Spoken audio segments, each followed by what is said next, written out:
Startup investing is reaching bubble territory, and if you don't know what I'm talking about, you're going to want to stick around because in today's video, I'm going to be asking the question, is the startup investing world in a bubble? Are you ready? Let's begin.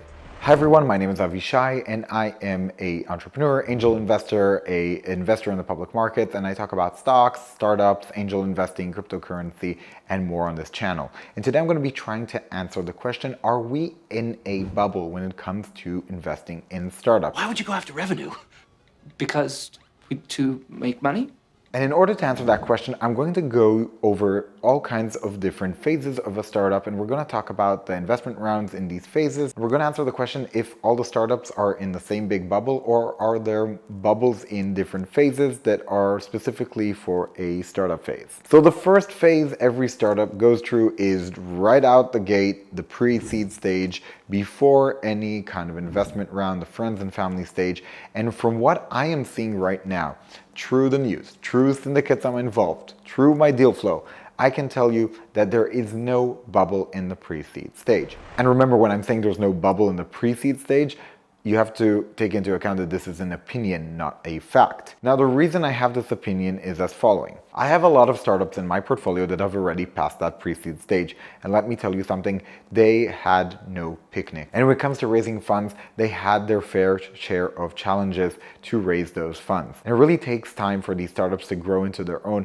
in order to be ready for the next seed stage. So in the pre-seed stage, there is a lot of scrutiny happening, and I think that the valuations are currently normal. Yes, you might see overpriced valuations if you're signed up to one of the syndicates, or if you are looking at Y Combinator graduates. But remember, valuation isn't everything when it comes to startups. So when it comes to the pre-seed stage, I do not see any bubble because I have the experience of going through the trenches with a lot of my startups. And because moving from the pre-seed stage to the seed stage is a lot of time not a function of money, there is less likelihood that the bubble will be generated there. Another thing I want you to note that helps the pre-seed stage avoid the bubble territory is the due diligence that the people on the ground are doing. We're talking about angel investors. We're talking about VCs that have the ability to do the proper due diligence for seed stage, pre-seed stage. There are some VCs that only invest in those stages. And when they do, they know how to do proper due diligence, mostly about the founder, the team, and the idea. There's not much tech due diligence to do in a pre-seed stage, and therefore the valuation is pretty much connected to the founding team and the idea and I guess the deal terms. So those are things that are happening in the pre-seed stage. Now, when we're talking about the seed stage, it's a whole different ballgame. Seed stage, a lot of times there's a working product, there's revenue, there is a business that is forming, there is hiring, and here you need capital to deploy. You need the ability to grow. You need the opportunity to conduct some customer acquisitions.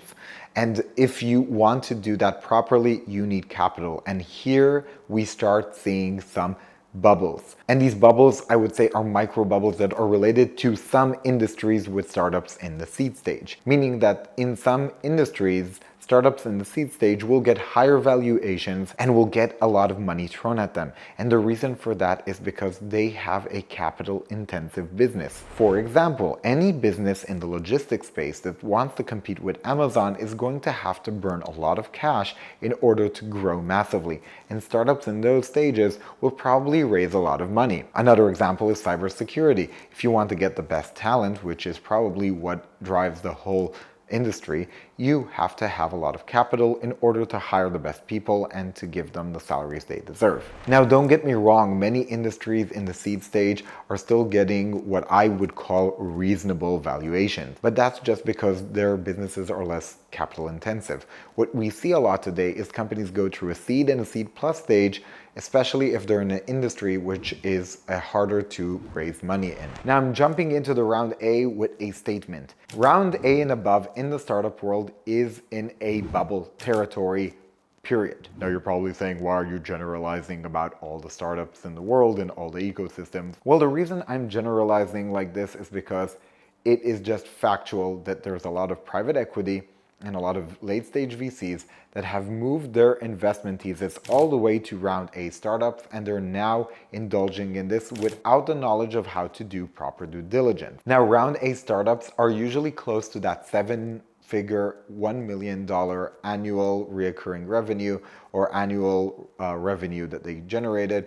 And this is one of the stages where a lot of companies kind of manage to pass the valley of death.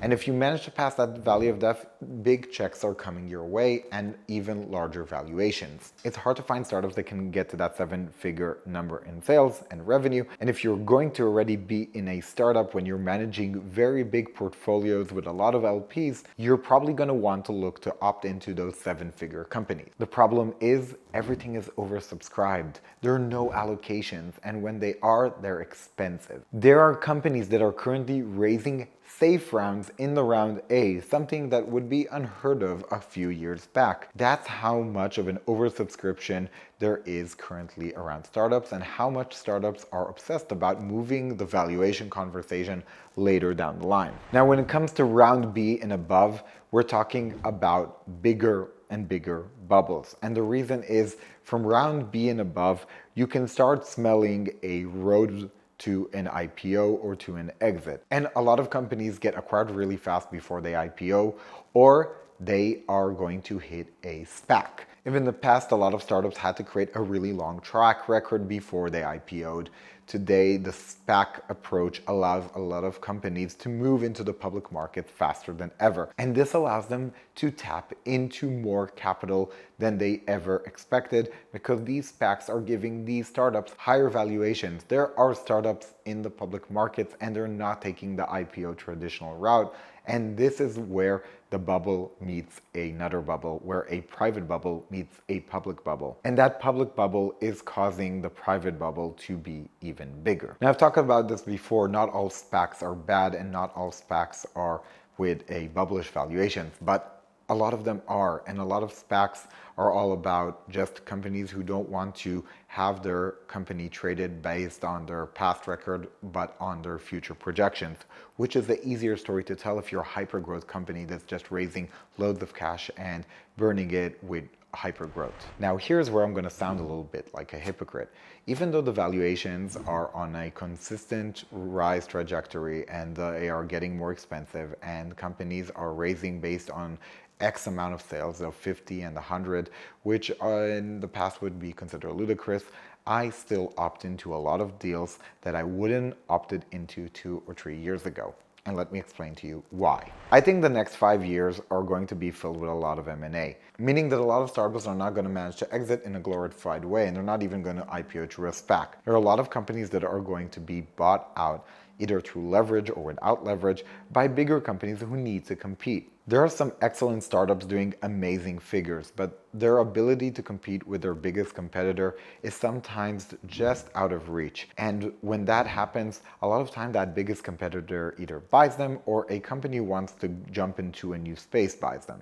One great example I have for this are my friends at Avo. Now, I can't say a lot about the investment round and how I got in, but I can tell you that I am invested in their company and I just got allocated in the latest round, which was, in my opinion, an amazing round and an amazing valuation, which is far from my ballpark of investing in pre-seed, seed, and round A stages. But with that said, I really believe that this kind of company is going to cause companies like Amazon and companies like Target and Walmart a lot of headaches. And when a company causes these big behemoths headaches, somebody is going to buy them and to tap into that business model. For those of you who don't know, Avo cracked the code of the unit economics of deliveries, and they sell multiple things on their platform and they deliver it in a organized way to residential and commercial buildings that usually have multiple tenants and are big enough to kind of justify to have always deliveries go through that route.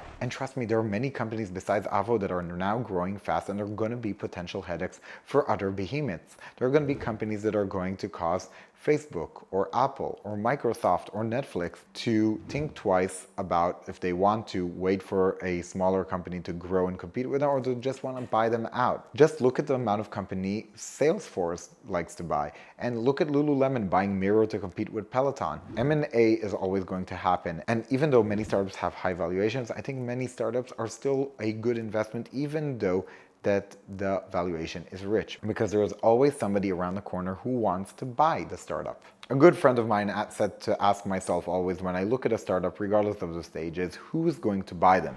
And as an angel investor, I started asking founders, who is going to buy you? And this is a really important question, because regardless of the size of the company and the valuation and which stage they're in, who is going to buy the company is one of the most important questions that you have to ask a startup. And yes, startups can eventually IPO and become more mature companies that are publicly traded, but still the question of who is going to buy you has to be on the table in order to understand if you should invest in a startup. So let's summarize. In the earlier stages, it doesn't seem that there is a bubble, mostly because the people doing due diligence on the ground cannot afford to pay overpriced valuations. While from the round A, round B stage, there are some overpriced valuations and a lot of rounds that just don't make sense looking from the outside. Then again, there's scarcity, and there's not enough startups right now that are creating and generating 7-figure, 8-figure income. And if you're a large fund that promises your LP returns, you have to get into some deals, because some LPs will just leave you for passing on some deals. I'm pretty sure that throughout history, there were a lot of times that people said, what, that's the valuation for Uber, or what, that's the valuation for Lyft, or what, that's the valuation for Amazon, or what, that's the valuation for Facebook. People scratching their heads will always be around us. And the question is, do we want to be a part of that group that scratches the head and just says, oh, that just looks expensive, we're in a bubble? Or we're in a bubble, but maybe this bubble makes sense, and maybe there's a reason we're in a bubble, and maybe the bubble will get bigger, and if we don't get in now, we'll miss on some upside. And another thing to think about, if a bubble just gets bigger and bigger and bigger, if it doesn't pop for 10, 20, 30, or 40 years, do you really want to be the person who just called the bubble is about to pop? You can notice that throughout this video, at no point in my opinion is that anything is about to pop. And I think that there are going to be always startups that are going to make more sense for some angel investors and for some VCs, and some startups that are just not going to make sense, and it's going to be regardless of valuations or bubble or not bubble territory. I hope you found this video about the state of startup valuations useful. And if you did, hit that like button and show the YouTube algorithm some love. And if you are new to the channel and if you've never been here before, this is the time to hit subscribe and to hit that bell for notifications so you can get notified when new videos come out on this channel. Thanks for watching. See you next time.